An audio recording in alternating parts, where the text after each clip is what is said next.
Yang kedua adalah kami juga sedang melakukan proses seleksi yang ketat berkaitan dengan sumber daya manusia yang nanti akan bergabung dengan Danantara Sumber Daya Manusia, Danantara Sumber Daya Indonesia. Ini juga sedang dilakukan proses seleksi yang ketat dan insya Allah mudah-mudahan nanti minggu depan akan ada beberapa nama lagi yang akan diumumkan oleh Danantara menjadi bagian daripada tim.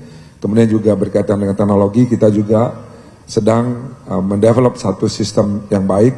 Tentu harapannya adalah bahwa ini amanah besar yang dititipkan oleh masyarakat Indonesia untuk mengelola sumber daya alam kita menjadi memberikan manfaat yang maksimal. Karena itu kami dari Danantara Indonesia akan berupaya sebaik mungkin dan dapat diawasi oleh masyarakat Indonesia dalam implementasi program ini. Itu mungkin tambahan dari saya. Terima kasih. Assalamualaikum warahmatullahi wabarakatuh. Baik, terima kasih Bapak Doni Auskaria. Bapak Doni Auskaria baru saja menjelaskan bahwa fokus utama dari PT DSI di proses pembentukan awalnya adalah governance. Sebagaimana juga kita bisa merujuk pada World Governance Indicator, ada dimensi-dimensi dalam institusi, rule of law, regulatory equality, stability, accountability, kemudian government effectiveness dan control of corruption. Nah, itu semua yang menjadi dasar penguatan governance dari PT Danantara Sumber Daya Indonesia. Tapi tidak hanya itu saja, placement, SDM terbaik akan ditempatkan. Karena biar bagaimanapun ini adalah kekayaan negara perlu dikelola dengan baik, dan oleh karenanya PT DSI dalam hal ini mencoba untuk menjaga supaya transparan dan juga accountable dan dikelola secara profesional. Berikutnya saya sampaikan ruang dan waktu kepada Bapak Kepala Bakom Republik Indonesia, Bapak Muhammad Kodari. Silakan Pak. Terima kasih Pak Fitra. Yang saya hormati Pak Menteri Ekonomi, Menteri Koordinator Ekonomi, Pak Menteri Keuangan dan Bapak CEO Danantara. Bapak Ibu sekalian, izinkan saya untuk memberikan keterangan bukan terkait dengan DSI, tetapi memberikan informasi atau keterangan terkait dengan isu presiden ke negara lain selain Prancis. Jadi ini teman-teman media pulang dari sini dapat beberapa bahan ini, bukan cuma soal BSI, Pak Erlangga. Yang pertama, sejak awal tidak ada statement pemerintah RI bahwa presiden akan ke Italia. Yang kedua, jadwal resmi memang hanya ke Prancis. Yang ketiga, bila di perjalanan ada rencana akan ke tujuan yang lain, itu sebatas rencana sampai ada penyampaian resmi dari pemerintah. Yang keempat, kunjungan kenegaraan presiden ke Prancis sudah diumumkan oleh Menteri Luar Negeri kita, Pak Sugiono, bahkan semenjak tanggal 22 April 2026. Kalau teman-teman membuka file ke belakang, sudah dinyatakan oleh Pak Sugiono, dan waktu itu beliau mengatakan dalam kutipan langsung, dan juga ada rencana kunjungan kenegaraan Presiden Prabowo ke Prancis dalam waktu dekat. Dan memang notabene sebetulnya kunjungan terakhir ini adalah state visit yang merupakan balasan terhadap kunjungan dari Presiden Prancis Macron ke Indonesia pada tahun sebelumnya.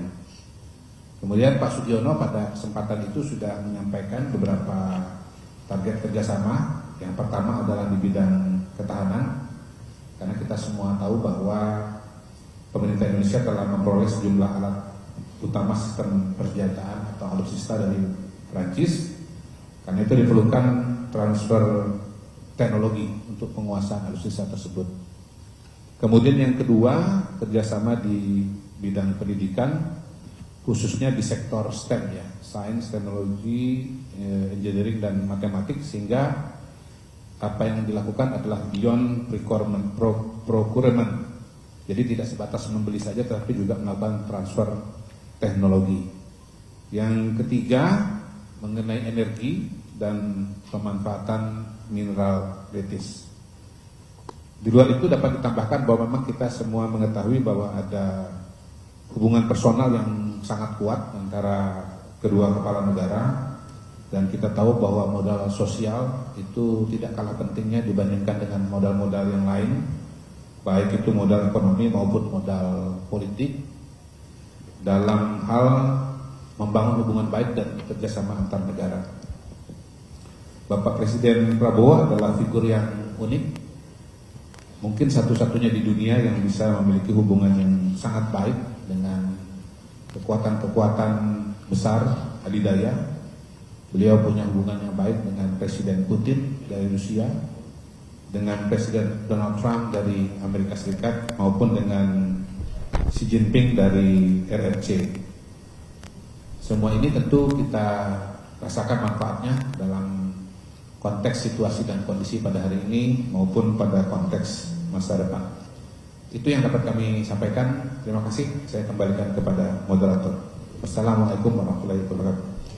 Baik, terima kasih Bapak Kepala Bakom sudah menjelaskan beberapa peristiwa-peristiwa terkini. Itu mulai dari 7202-1100 sampai 7202-9900. Jadi itu ada berbagai komoditas di sana. Dan yang kedua yang terkait dengan ekosistem EV. Ekosistem EV adalah produk lebih hilir lagi. Mulai dari konsentrat, katot, anode, sampai dengan precursor. Nah itu tetap didorong karena ini adalah ekosistem yang sedang dibangun dan yang tadi dibatasi adalah turunan proses pertamanya, yaitu ferronikel. Kemudian tadi pertanyaan yang kedua terkait dengan penarikan pajak ekspor maupun bea keluar itu seluruhnya masih seperti yang ada sekarang, yaitu dengan dimonitor oleh BPDP dan juga untuk bea keluar oleh BC bea cukai. Kemudian tentu ini akan kita terus monitor sampai dengan evaluasi 3 bulan pertama. Dan kalau yang terkait dengan ekspor ilegal, yang namanya ilegal itu pasti akan ditertibkan.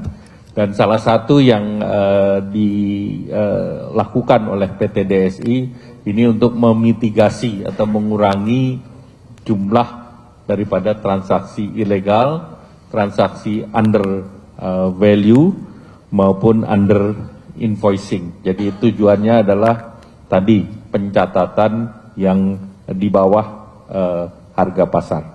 Demikian, terima kasih.